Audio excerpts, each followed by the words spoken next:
இணைந்திருக்கிறோம் நேயர்களே, வணக்கம். தமிழ் நிகழ்ச்சியூடாக இப்பொழுது நிகழ்ச்சியினுடைய பிரதான பகுதியான தலைப்பு பகுதிக்குள்ளே நுழைந்திருக்கிறோம். தலைப்பு பகுதியிலே இன்றைக்கு நாங்கள் என்ன விடயத்தை கதைக்க போகிறோம் என்றால், இன்றைக்கு உலக தியாகிகள் தினமாக இருக்கிறது. அப்ப உலக தியாகிகள் என்று வரும்பொழுது எங்களுடைய உள்நாட்டிலும் பல தியாகிகள் இருந்திருக்கிறார்கள். அப்போ அந்த தியாகிகள் தினத்திலே தியாகிகளை பற்றி கதைக்க வேண்டிய தேவை எங்கள் எல்லாருக்குமே இருந்து கொண்டிருக்கிறது. அந்த இடத்திலே தான் இன்றைக்கு எங்களுக்காக நாங்கள் ஏற்கனவே குறிப்பிட்டது போலவே எங்களுடைய தமிழ் தேசிய பரப்பில் இன்றைக்கு ஒரு மிக துக்கமான நாளாக இருக்கிறது. தமிழ் அரசு கட்சியினுடைய மூத்த பெரும் தலைவராகவும் முன்னாள் பாராளுமன்ற உறுப்பினராகவும் இருக்கக்கூடிய மாவை சேனாதிராஜா அவர்கள் இன்றைக்கு காலம் சென்றிருக்கிறார். அவரையும் எங்களுடைய நினைவுகளில் ஏற்றி அவருடைய ஆத்மா சாந்தியடையும் பிரார்த்தித்துக் கொண்டும் தொடர்ச்சியாக இந்த தியாகிகள் தினத்திலே அவரும் பல தியாகங்களை இந்த இனத்துக்காக செய்திருக்கிறார். சிறுவயது முதலே இந்த அரசியலில் ஈடுபட்டிருக்கிறார். என்னதான் விமர்சனங்கள் இருந்தாலும் ஒரு இறந்த பிறகு அவரை விமர்சிப்பது என்பது தகாத செயலாக இருக்கிறது. எனவே அவர் இந்த இனத்துக்காக செய்திருக்கக்கூடிய நல்ல செயல்களை இந்த இடத்திலே மீட்டு பார்க்க வேண்டிய தேவையும் எங்களுக்கு இருக்கிறது. எனவே மூத்த பெரும் அரசியல் ஒருவருடைய இழப்பு, அதுவும் தமிழ் தேசிய பரப்பில் அப்படியான இழப்பு என்பது எங்களுக்கு ஒரு பலவீனமாகத்தான் பார்க்கப்படுகிறது. எனவே அப்படியான தியாகிகளையும் நாங்கள் நினைவில் ஏற்றி கொண்டும் இன்றைக்கு உலக தியாகிகள் என்று வரும்போது இந்த உலகத்திலேயே பல தியாகிகள் இருக்கிறார்கள், வாழ்ந்து மறைந்திருக்கிறார்கள், அவர்களால் பல நன்மைகள் எல்லாம் கிடைத்திருக்கிறது. அப்படி இருக்கும்போது என்னை பொறுத்தவரை இன்றைக்கு இந்த உலகத்தில் இருக்கக்கூடிய மிகப்பெரிய தியாகிகள் யார் என்றால் அவர்கள் ஆண்களாகத்தான் இருப்பார்கள். அதிலும் இந்த இல்லை ஆண்கள் என்ற உடனே கார்த்தியான் சிரிக்கா. சொல்லுங்கள் கார்த்தியான், ஏன் சிரிக்கிறீங்க? நீங்க இல்ல தெரிஞ்ச விஷயம் தான், நீங்க இதைத்தான் சொல்லுவீங்களா அப்படின்னு நான் எதிர்பார்த்தனால். என்னை பொறுத்த வரைக்கும் தியாகிகள் அப்படி என்று சொன்னால் யார் என்றால் இந்த வீட்டில் இருக்கக்கூடிய மூத்த பிள்ளைகள் எப்பொழுதுமே குடும்பத்தில் ஒரு தியாகிகளாகத்தான் இருக்கிறார். நானும் மூத்த பிள்ளைதான். அப்ப இப்படி இருக்கேன். ஏன் அப்படி என்று சொன்னால் இந்த உழைப்பாக இருக்கட்டும், இல்லை அவர்களுடைய எந்த ஒரு விஷயமாக இருக்கட்டும், உதாரணத்துக்கு நாங்கள் உழைப்பையே எடுத்துக்கொள்வோம். மூத்த பிள்ளைகளின் உழைப்பு அப்படி என்று வருகிற பொழுது அது குடும்பத்திற்கானது. அதே எங்களுக்கு பின்னால் இருக்கக்கூடிய இரண்டாவது மூன்றாவது பிள்ளைகளின் உழைப்பு என்பது அவர்களுக்குரியது. அப்படி என்று எப்படியும் இந்த வீட்டில் இருக்கக்கூடிய கடன் சுமைகளை குறைப்பவர்களாகவும், அந்த வீட்டின் ஒரு அடையாளமாகவும், அந்த வீட்டின் ஒரு சக்திகளாகவும் இருப்பவர்களாக இந்த மூத்த பிள்ளைகள் இருக்கிறார்கள். எங்களையே நாங்கள் செல்ஃப் ப்ரமோஷன் பண்ணி இப்படி மூத்த பிள்ளைகள் தியாகிகளாக இருக்கும் போது அதிலும் மூத்த பிள்ளை ஆண் பிள்ளையாக இருந்தால் அவர் தியாகத்தினுடைய உச்ச நிலைக்கு போய்விடும். மூத்த பிள்ளை பெண் பிள்ளையா இருந்தா அக்கா தங்கச்சியே இருந்தா முதல்ல அக்காவுக்கு கல்யாணம் செஞ்சு வச்சிருந்தான் வெப்பம் இருப்பார். ஆனால் மூத்த பிள்ளை ஆண் பிள்ளையாக இருந்தால் தங்கச்சிமாருக்கெல்லாம் கல்யாணம் செஞ்சு வச்சிருந்தான் அண்ணாக்கு கல்யாணம் செஞ்சு வரணும் என்ற ஒரு முடிவுக்கு வந்திருக்கும் பொழுது இந்த மூத்த பிள்ளையாக இருப்பது முக்கியம் இல்லை, மூத்த பிள்ளையும் ஆண் பிள்ளையாக இருப்பது எவ்வளவு மனவேதனைக்குரிய விடயம் என்பதை நீங்கள் பார்த்து கொள்ளக்கூடியதாக இருக்கிறது. அதை தாண்டி இந்த அறிஞரினூடாகவே நாங்கள் அதை பார்த்து கொள்ளக்கூடியதாக அப்படி பலதரப்பட்ட கஷ்டங்களுக்கு அதை தாண்டி வீடுகளில் இருக்கக்கூடிய பல தியாகிகள் என்று அப்பா அம்மா பலர் எங்களுக்காக தியாகங்களை செய்து கொண்டிருக்கிறார்கள். அதை தாண்டி அப்பாக்கள் எல்லாம் தங்களையே தியாகத்தின்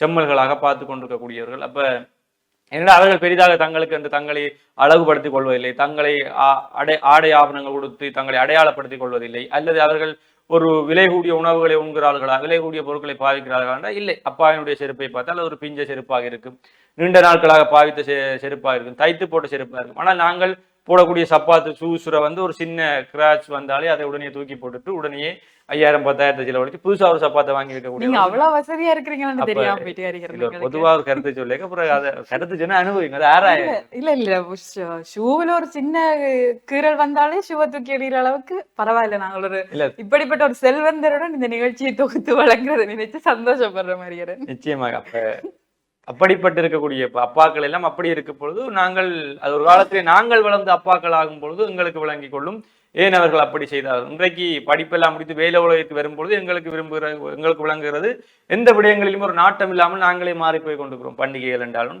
இந்த காலத்துல தைப்பொங்கல் தீபாவளி என்றால் நாங்களே கொண்டாடி தீபம். இன்றைக்கு அதுகளுக்கு பிடிக்க காலம் தைப்பொங்கலின் வருதுன்னு கவலையாக கிடக்கு, பிறந்த நாளின் வருதுன்னு கவலையாக கிடக்கு, உடுப்பு எடுக்கணும், ஒரு புது உடுப்பு போட மனுஷருக்கு மனம் பெறுதில்லை என்ற அளவுக்கு இந்த வாழ்க்கை எங்களை நெருக்கடிக்குள்ளாகி கொண்டிருக்கிறது. அது நாங்கள் அப்போது அப்பாக்களை பார்த்தே இந்த வகையிலெல்லாம் உடுப்பு போடாமல் இந்த மனுஷனே எனக்கு இப்படி தெரியுது என்றெல்லாம் யோசித்தது. இப்போ நாங்கள் அந்த இதுக்கு எங்களை நாங்களே பழக்கப்படுத்தி கொண்டோம். அப்ப இன்னும் வாழ்க்கையில் பல இடங்களுக்கு போக வேண்டியது. அப்ப இன்னும் இடங்களுக்கு போக எங்களுக்கு அந்த அனுபவம் சொல்லித்தரும் உண்மையிலேயே யார் தியாகங்களை செய்து கொண்டிருக்காங்க. அப்படியெல்லாம் இருக்கும்பொழுது இன்றைக்கு பல இடங்களிலே இப்படி நடந்து காதல் தினமும் பிறப்போது. பலரும் தங்களுடைய காதலை தியாகம் செய்தார்கள், பலர் காதலுக்காக வாழ்க்கையை தியாகம் செய்தவர்கள் இருக்கார்கள், வாழ்க்கைக்காக காதலுக்கு தியாகம் செய்திருக்கார்கள், காதலனுக்காண்டி காதலை தியாகம் செய்து கடைசியை காதலனையே தியாகம் ஆக்கியவர்கள் இருக்கிறார்கள், காதலிக்காக தன்னை தியாக தீபம் தியாகியாக்கியவர்கள் பலர் இருக்கிறார்கள். இப்படி இருக்கும் பொழுதும் இந்த தியாகிகள் தினத்திலே பலதரப்பட்ட தியாகிகள் இருக்கும்போது அவர்களையும் நாங்கள் இந்த எண்ணத்திலே எட்டி பார்க்க வேண்டியதாக இருக்கும்போது கார்த்தியா நீங்கள் கூறுங்கள், நீங்கள் செய்திருக்கக்கூடிய மிகப்பெரிய தியாகமாக இதை பார்க்கிறீர்கள். தியாகம் அப்படி என்பதை விட நாங்கள் வந்து இந்த உழைப்பு, நீங்கள் தந்தையை பற்றி கூறியிருந்தீர்கள். ஒவ்வொரு குடும்பத்திலும் உழைப்பவர்கள் எல்லாருமே பெரிய தியாகிகள் தான். அதிலும் பல ஆண்களை பார்க்கக்கூடியதாக இருக்கிறது.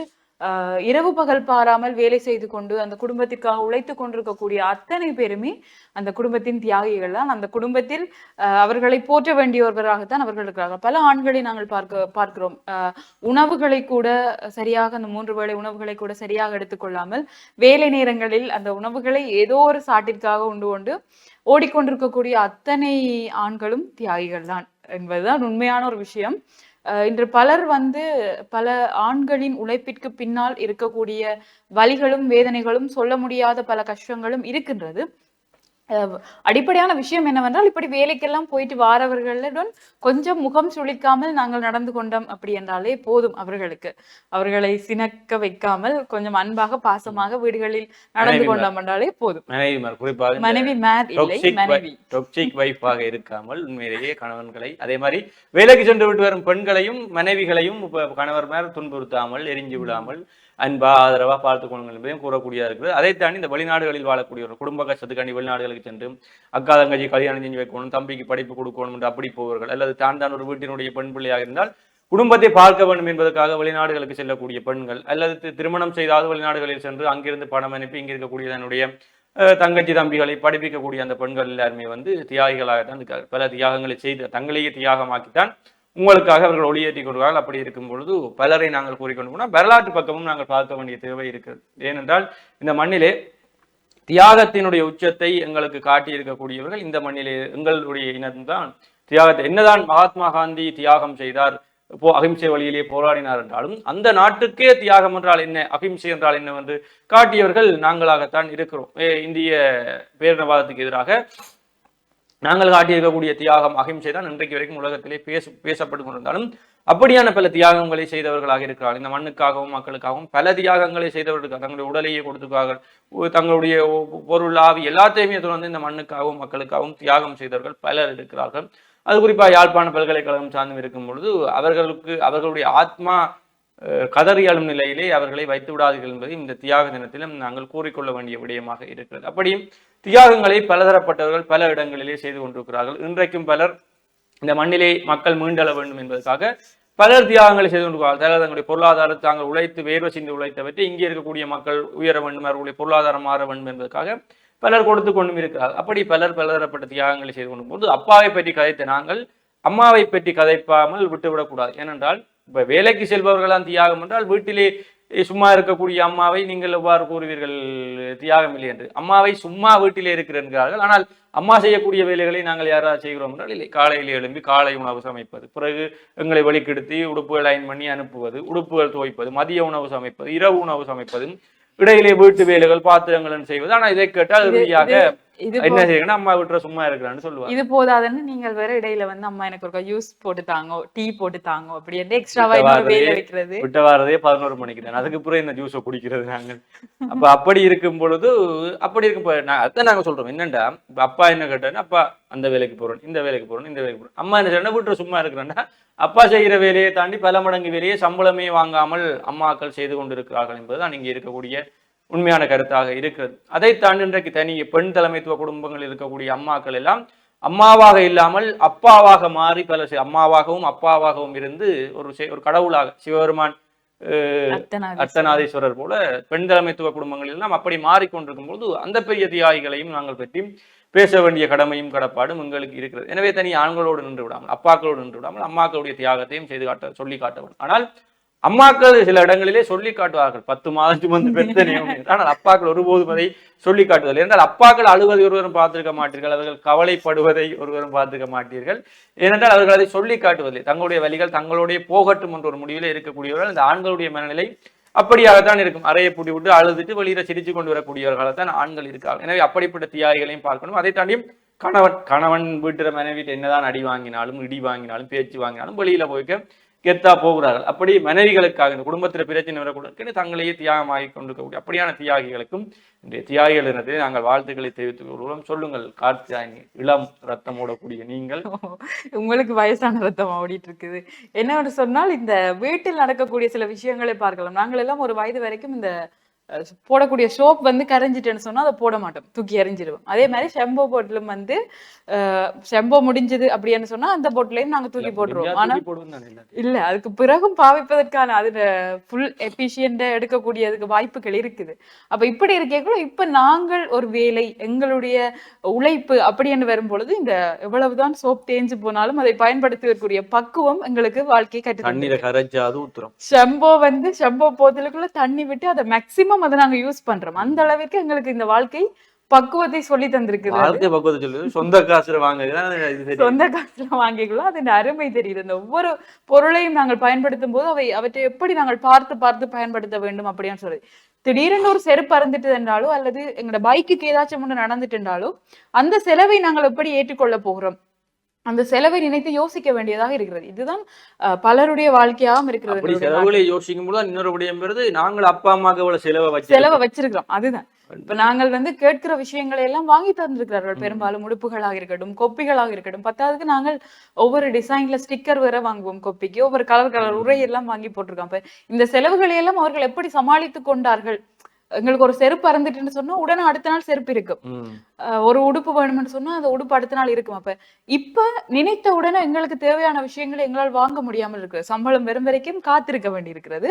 சம்பளம் வந்தாலும் ஏனைய செலவுகளுக்கு போக மிஞ்சிற அந்த செலவை வைத்துக்கொண்டு இப்ப எனக்கு உடுப்பு தேவையா அப்படின்னு அவர்களை தியாகிகள் சொல்லுவோம். தங்களுக்கு எதுவுமே தேவையில்லை, பிள்ளைகளுக்கு பார்த்துக் கொள்ள வேண்டும். பேக் சின்ன கிழிஞ்சா பேக் 11 மாதம் ஒரு புது பேக் வாங்கி தந்திருப்பார். தை மாதம் போய்க்கு எங்களுக்கு புது பேக் வேணும்னு கேட்போம், வாங்கி தருவார். உடனே விடிய பேசிட்டு போனாலும் பின்னேரம் பேக்கோட வந்து அப்பாக்கள் நிற்பார்கள். அப்படியான இடங்களிலே தான் அவர்களை நாங்கள் தியாகிகள் என்று கூறுகிறோம். அதை தாண்டி இந்த சில இடங்களிலே பார்த்தீங்கன்னா பல இடங்களிலே காதலன்கள்லாம் காதலிகளை பார்த்துக் கொள்கிறார்கள் என்று கூட இருக்கு. ஆனால் சில இடங்களிலே காதலன்களை பார்த்துக் கொள்ளக்கூடிய காதலிகளும் இருக்கிறார்கள். ஒரு காதலனை குழந்தையாக பார்த்து அவனுக்கு என்ன தேவையோ அவனுக்கு செலவுகளுக்கு காசு கொடுத்து, சாப்பாடு காசு கொடுத்து, தனியே வந்து ஒரு ஆண்களை மாத்திரம் தியாகிகளாக நாங்கள் காட்டிவிடக்கூடிய காதல் என்று எடுத்தாலும் பல இடங்கள்ல விமர்சனம் என்ன, ஆண்களுடைய காசை பெண்கள் கரியாக்குகிறார்கள், காதலிகள் கரியாக்கணும்.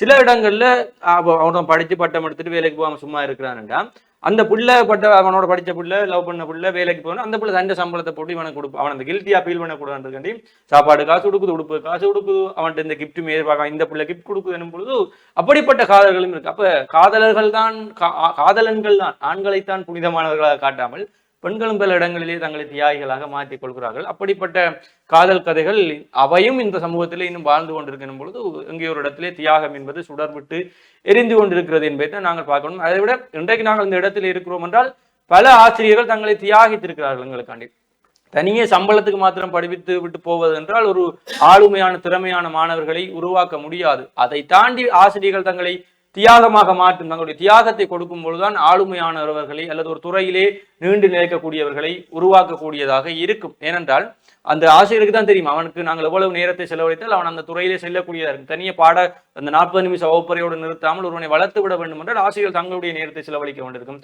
அதற்காக அவர்கள் தங்களை தயார்படுத்த வேண்டும். அப்படி பல ஆசிரியர்கள் தியாகத்தை கொடுத்ததால் தான் தங்களை தியாகத்தை ஆகுதியாக்கியால் தான் இன்றைக்கு நாங்கள் ஏதோ ஒரு ஆளுமையாக உருவெடுத்திருக்கிறோம் என்பதையும் நினைவுபடுத்துகிறோம். அதே நேரம் கார்த்தியாயனியும் சொல்ல துடிக்கிறார் ஆசிரியர்களை பற்றி. சொல்லுங்க. ஆசிரியர்களை பற்றி அல்ல, நாங்கள் ஆசிரியர்களை பற்றி நிறைய விஷயங்கள் பேசி இருக்கிறோம்.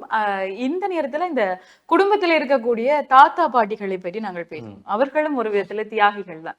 சிலர் எல்லாரும் பென்ஷன் எடுப்பார்கள். அந்த பென்ஷன் காசுல அவர்களுக்கென்று ஏதும் ஒரு விஷயம் செய்யாட்டியும் தங்களுடைய பேர பிள்ளைகளுக்கும், குறிப்பாக தங்களுடைய பிள்ளைகளுக்கு செய்கிறார்களோ இல்லையோ, தங்களுடைய பேர பிள்ளைகளுக்கு வந்து அவர்கள் விருப்பப்பட்டது எல்லாத்தையுமே வந்து வாங்கி கொடுக்கணும், அவர்களுக்கு எல்லாமே போய் சேர வேண்டும். அப்படி என்றதுல இந்த தாத்தா பாட்டி வந்து ஒரு தியாகிகள் தான். எங்களுடைய குடும்பத்திலும் ஒருவர் இருந்தார். தன்னுடைய பென்ஷன் காசுல தனக்கண்டு எதுவுமே செய்து கொள்ளாமல் எங்களுக்காகவே வாழ்ந்து இன்றைக்கு இறைவனடி சேர்ந்திருக்கிறார். நிச்சயமாக அவருடைய ஆத்மா சாந்தி அடையணும் அப்படி என்று நாங்களும் இந்த இடத்துல நான் சொல்லிக் கொள்றேன். நிச்சயமா நானும் சொல்லிக் கொள்றேன். இந்த பட்டிமன்றத்தினுடைய மிகப்பெரிய ரசிகையா இருந்த காரணத்தினால் அவரை நானும் நினைவு. அதோட இந்த தாத்தா பாட்டி இருந்தா என்னதான் வீட்டுக்காரங்களை உடுப்படுத்தி தந்தாலும் ஒரு 500 ஒரு 100 150 கொண்டு கயிறை வைப்பார்கள். இந்த இதை வாங்க, அந்த தாத்தா பாட்டியினுடைய கயிறை வாங்கும்போது அப்பா அம்மாவுக்கு சொல்லாம இதை வாங்கு, இந்த டொய் வாங்கி சாப்பிடு, கெண்டோஸ் வாங்கி சாப்பிடு என்று தங்கள்கிட்ட இருக்கக்கூடியதை களவா கொண்டு தருவாள். அது எல்லாருக்குமே தெரியுமானால் களவா கொண்டு வந்து தருவார்கள். அப்படி இருக்கும் பொழுது அப்படியானவர்களையும் நினைவில் ஏற்றி கொள்ளுங்கள். வீட்டில் இருக்கக்கூடிய தாத்தா பாட்டியோடு வாழும் வாழ்க்கையை போல ஒரு சந்தோஷமான அவர்களும் குழந்தையாக மாறி எங்களையும் குழந்தைகளாக மாற்றி தருவார்கள். எங்களுடைய அம்மாக்கெல்லாம் ஆப்பிள் என்ன நிறைய பிடிக்கும். ஆனா அந்த மனுஷனுக்கு தெரியும் அவாவோட எனக்கு ஆப்பிள் நல்லா பிடிக்கும், தனக்கு வார ஆப்பிள் எல்லாத்தையும் இது அம்மாவுக்கு சொல்லாது சாரிக்கு. அது வழக்கமான ஒரு நிலைதான். இப்படி இருக்கக்குள்ள இந்த சின்ன வயசுல இருந்தே எங்களுக்கு கைகள்ல காசுகளை தந்து கொண்டிருந்தவர்களுக்கு நல்ல வேலையாக அவர்கள் இருக்கின்ற பொழுது, எங்களுக்கு ஒரு வேலை, எங்களுக்கு ஒன்று வருமானம் வருகின்ற பொழுது அவர்களுடைய கையில் இந்த காசை வச்சுக்கொள்ளுங்க உங்களுடைய செலவுக்கு அப்படி என்று கொடுக்கறதுல நாங்கள் வாழ்க்கையில் ஏதோ பெரிதாக ஒன்றை சாதித்தது போன்றும், அந்த காசுகளை வாங்கி கொண்டு அவர்கள் சொல்லக்கூடிய வார்த்தை என்னவாக இருக்கும்னு சொன்னால், எனக்கு எதுக்கு காசு, எல்லாம் நீங்களே பார்த்து செய்வீங்களானே, நீங்களே வச்சுக்கொள்ளுங்க அப்படி என்று திருப்பி தார அந்த மனமும், இப்படி ஒரு எல்லையற்ற அன்பையும் தங்களுடைய தியாகங்களையும் எங்களுக்காக செய்தவர்கள் தாத்தா பாட்டிகளும் தான். அவர்களையும் இந்த தியாகிகள் தினத்துல நாங்கள் நினைவு கூறுவோம். ஹரிஹரன், நிச்சயமா இப்படி எல்லாரையுமே இன்றைக்கு நினைவு கூர்ந்து கொண்டு நாங்களும் நிகழ்ச்சியை நிறைவுக்கு கொண்டுள்ளோம். அந்த வகையிலே மற்றொரு நிகழ்ச்சியில உங்களை சந்திக்கும் போது உங்களை வந்து விடைபெற்று செல்லும் நான் என்று உங்கள் ஹரிஹரன் மற்றும் ஆத்தியாயினி. நன்றி நேயர்களே.